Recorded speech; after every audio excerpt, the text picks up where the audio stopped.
How's it getting on, everyone? This is the Queer Mummer here, and welcome to the first episode of Hooker's Corner. Now, you might be asking me, what the hell is Hooker's Corner? Am I going to have to get some prep for this? Am I going to have to get some condoms? No need to worry about that. This is your opportunity to learn how to crochet. Little secret, I like to crochet. I like to crochet a lot. And I taught myself back in 2017 through YouTube. I watched, over 20 videos on how to crochet. Different people, different instructors just to learn how to crochet. And through those techniques, I learned to free crochet. And within 2 years now, I'm making full body outfits and I'm making things like you see in the background. So, I'm going to show you over the next couple episodes how to crochet from the very beginning. We're going to learn how to hold the hook, how to hold the yarn. We're going to go over a couple first stitches, and we'll get you start making some squares. And hopefully you'll make it all the way to something like this. This is actually my first successful square that I made back in 2017 when I first learned. Now mind you, you're probably going to end up making a few ones that look like this. This is my first square ever. Square. So it's not that square. So, it'll take some time to learn. You're going to need patience.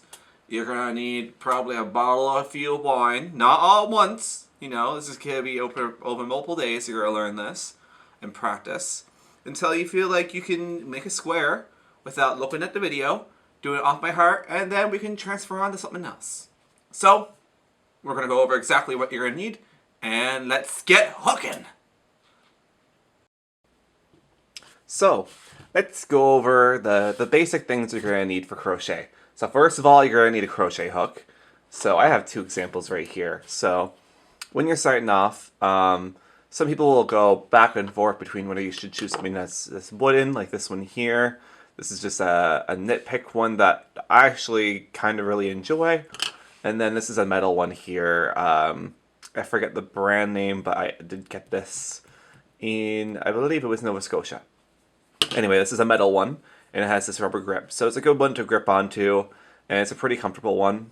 But I find that the metal does squeak a lot, if that makes sense, whereas the wood I find is easier to learn right away. So my recommendations go for something that's wooden. You also want to pick a crochet hook that is the right size gauge for your yarn. So, for example, this is actually it's the same yarn I would have used for this, but this is some fingering sock yarn here. Now, I traditionally wouldn't use a bigger hook like this. This is about a 5-inch hook. I wouldn't use this for this just because of how, as I'll show you, spaced out the stitches will be if I use it.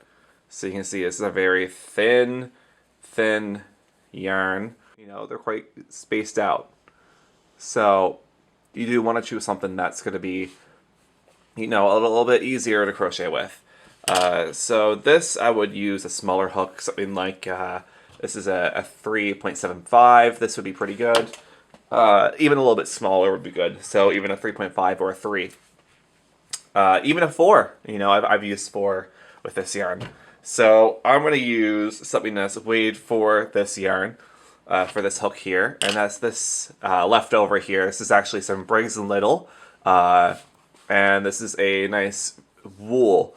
Now, again, with yarns, you can get different types of yarns. You can get acrylic, you can get wool, and with wool, there's all kinds of different types. Merino is a pretty famous one. There's also like mohair, alpaca, cotton, silk, etc. So there's so many different options, and whatever you're trying to choose to create, the wool that you choose or the yarn is going to dictate what you're trying to do. So, for example, if you're trying to make some dishcloths, your best bet is to go with cotton or not with a wool like this. So, for the purposes of today, I'm going to show you how to crochet using this nice blue, Bergy blue it's called. It's available at Cast On Cast Off in St. John's, Newfoundland. So I'm going to show you how to hold the crochet hook. There are two ways you can hold it. I'll show you the way that I hold it, which is quite simple. You'll see this little divot as you can see right here is a little tiny divot right here on the hook. So I'm going to actually go and put my thumb there. And I'm going to hold it like this. And this is how I like to hold it personally. You can also hold it like a pencil, crochet that way. But personally, I like to hold it this way. And then for your yarn, well, first what we're going to do is make our first slip knot so we can actually start. So what we're going to do is we're going to take our yarn, okay, and we're going to wrap it around your finger twice. Once and twice. So this is your end here, as you can see. Your end here goes around here. So then we're going to take this part to the left, grab it, and pull it over. Okay?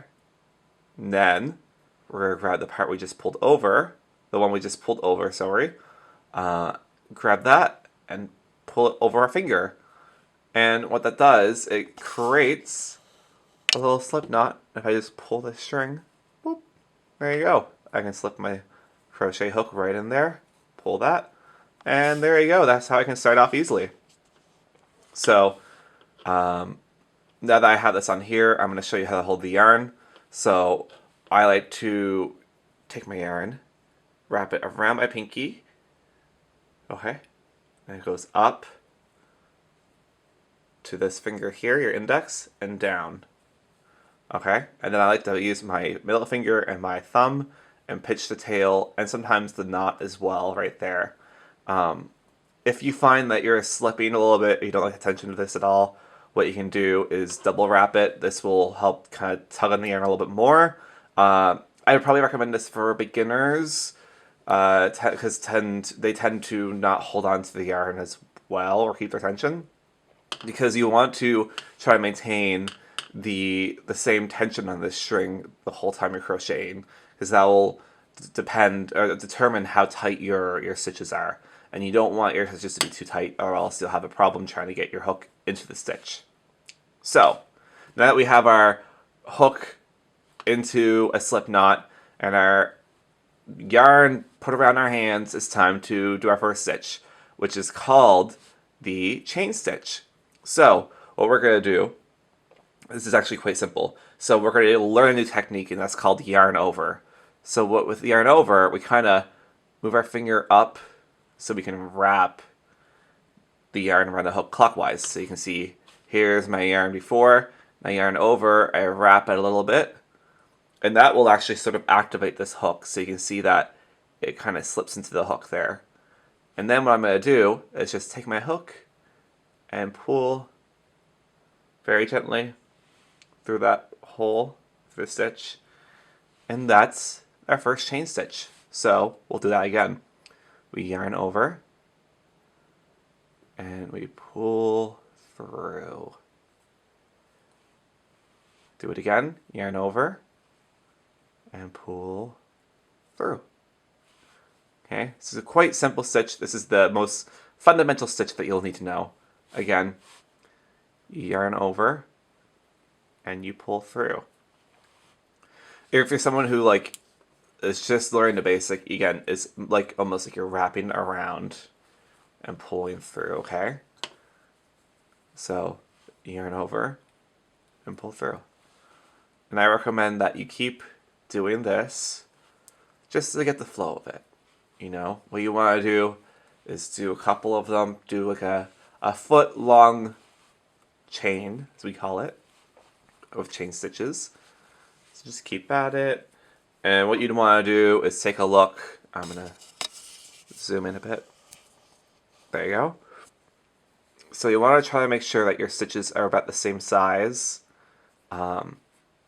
And they're the right size that you can put your hook in and go in quite easily to the stitch, You don't want it to be too tight, or else that's just going to be a mess trying to start off your first row. So let me just pull this all out here. Again, to run the finger, loop and loop.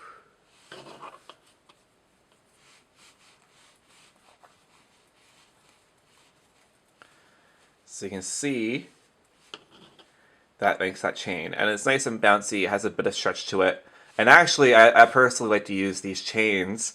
You can actually just do this and leave it that way and use it as a lace of sorts, you know. When I make my outfits, I'm a little bit too lazy / cheap to go buy lace. So what I'll do is I will, or that lace, ribbon or satin ribbon for corseting. So what I'll do is actually make a chain and use that instead. So now that we know how to do our slip knot and we know how to chain, what we're going to do is make a chain that's roughly around 6 inches long. And this is going to be our first attempt at making a square. Okay? And actually, for the purposes of showing you, I'm going to make it a little bit smaller so that I can get through this really quickly. So what I'm going to do is I'm just going to make a simple chain of 10. You don't have to do 10, you can do whatever number you want. So you can see they create this sort of V shape right here. There we go. So you can see the V's there. So that would be a single chain, as you can see. So let me just make sure this little knot is tight so we can count properly. So we have 1, 2, 3, 4, 5, 6, 7, 8, 9, 10. Oh, I made 2 extra, so I'm just gonna take my hook out. Let's focus again. And I'm gonna pull 1 and 2. Okay. And there's my chain of 10. Okay. So now I'm going to show you in a very close second your first stitch, which is a single crochet. Okay. So if I want to start a new row, the most basic thing I can do is to keep track of this stitch right here, the one that the string is coming out of. I'm actually going to put my thumb on it. And I'm going to crochet 2 chains, 1, 2. And now I'm going to show you my first new stitch, which is a single crochet.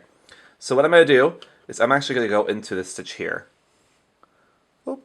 You see that? Let me get out of it so I can show you it again.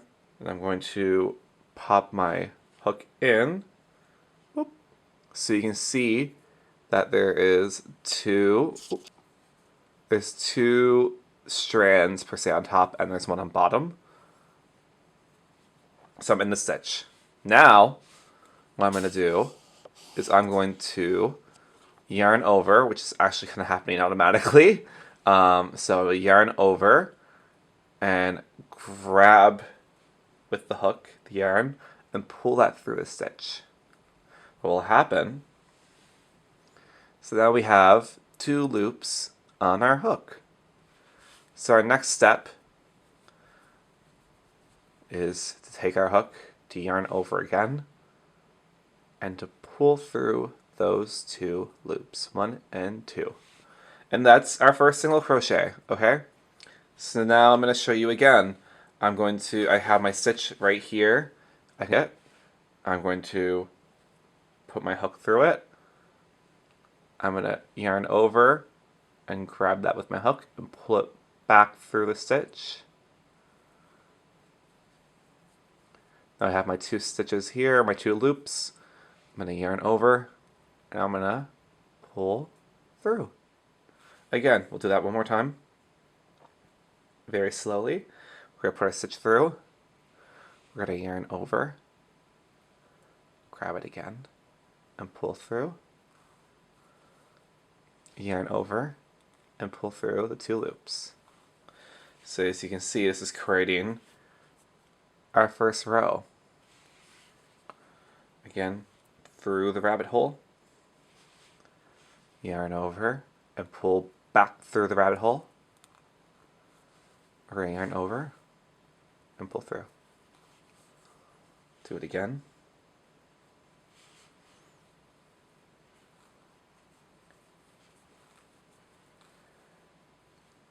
So often we don't use single crochet in outfits, and the reason why is, as you can probably tell, I've done a little bit of work, but it hasn't really paid off. I don't have that much yarn or that much length to my project.